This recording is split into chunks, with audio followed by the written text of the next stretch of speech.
heart of Seoul, hidden between tall apartment blocks and neon-lit streets, stood an old boarding house that most people avoided.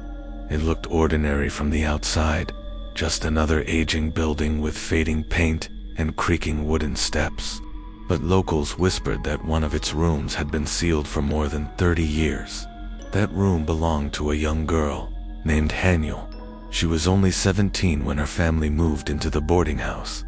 At first she was quiet, polite, and always carried a book in her hands. But as the weeks passed, neighbors noticed strange things. At night, they heard her screaming through the walls.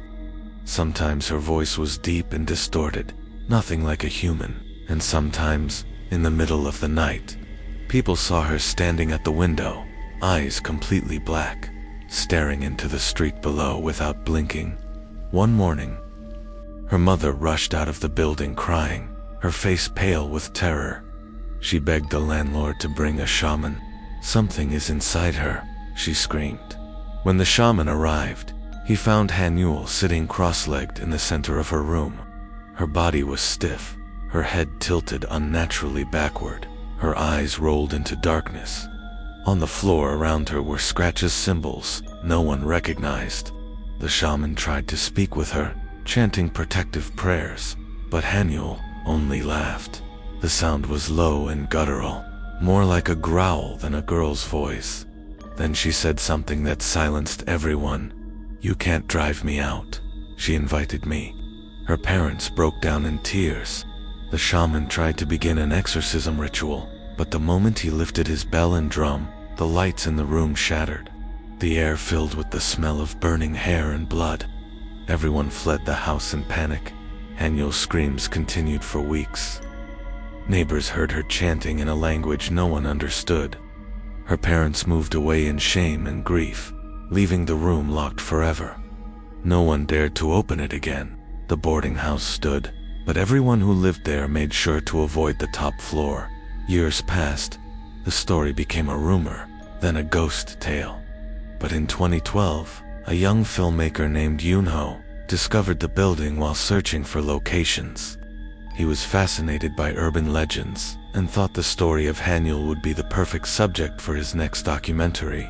The landlord, desperate to rent out the abandoned building, reluctantly gave him permission to enter on one condition: never open room 302. But 𝗗𝗜𝗦𝗖𝗟𝗔𝗜𝗠𝗘𝗥 was too curious. On his second night of filming, he brought along his friend Yaji, who handled sound equipment, and Dong-yoon, who was in charge of lighting. They set up cameras in the narrow hallways, recording the eerie silence of the house. Everything felt still, except for the faint sound of dripping water that came from nowhere at midnight. 𝗗𝗜𝗦𝗖𝗟𝗔𝗜𝗠𝗘𝗥 stood before the locked door of room 302. His camera light cast long shadows across the peeling wallpaper. "This is it," he whispered. "The room of Haniel." Yaji shivered. "Don't even think about it," the landlord said. But Dong-yoon interrupted, pulling a set of tools from his bag. "If we're going to make this film worth anything, we need proof. Stories aren't enough." Against Yaji's protests, they broke the lock. The door creaked open slowly, revealing the room inside. The air was thick, stale, and icy cold. Dust floated in the beam of their flashlights. The room looked untouched, exactly as it must have been left decades ago. A bed frame without a mattress, a broken mirror leaning against the wall, and on the wooden floor, faint carvings of symbol scratches that seemed burned into the wood. An-ho raised his camera. "Perfect," he whispered, stepping inside. But as soon as all three of them entered, the door slammed shut. The temperature dropped instantly. Their breath turned to mist. Dong-yoon cursed and tried to pull the door open, but it wouldn't budge. Yaji's hands shook as she held the microphone. "Something's wrong," she whispered, and then they heard it. A soft giggle, the sound of a girl's laughter, echoing from the corner of the room. Slowly, they turned their flashlights toward the mirror. Haniel was there, but she wasn't standing in the room. She was inside the mirror. Her long black hair clung to her pale face, her eyes completely black. She smiled at them, pressing her hand against the glass. "Why did you open my door?" she whispered. 𝗟𝗔𝗜𝗦𝗡 screamed, dropping her mic. 𝗗𝗜𝗦𝗡 stumbled backward, trembling but unable to look away, kept filming. Suddenly, the mirror cracked. A spiderweb of fractures spread across the glass, and from the cracks, black liquid began to drip, thick and foul-smelling. It pooled onto the floor, seeping into the carvings of the strange symbols. The floorboards shuddered. The symbols glowed red. 𝗟𝗔𝗜𝗦𝗡 clutched Yuno's arm. "We have to get out of here." But Haniel's voice echoed, low and broken. "You can't leave. You came to see me. Now, you'll stay."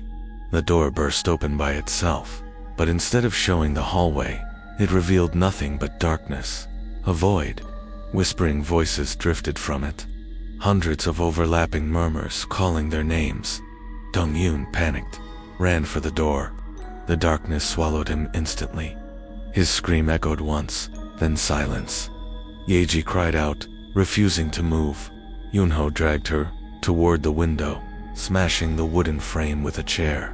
But outside, there was no street, no city, only an endless forest stretching under a blood-red sky. Haniel's reflection crawled out of the mirror, her movements jerky, her bones cracking with every step. Her head tilted unnaturally as she whispered, "I was waiting for someone to open the door again." 𝗟𝗔𝗜𝗦𝗡 fell to her knees, sobbing.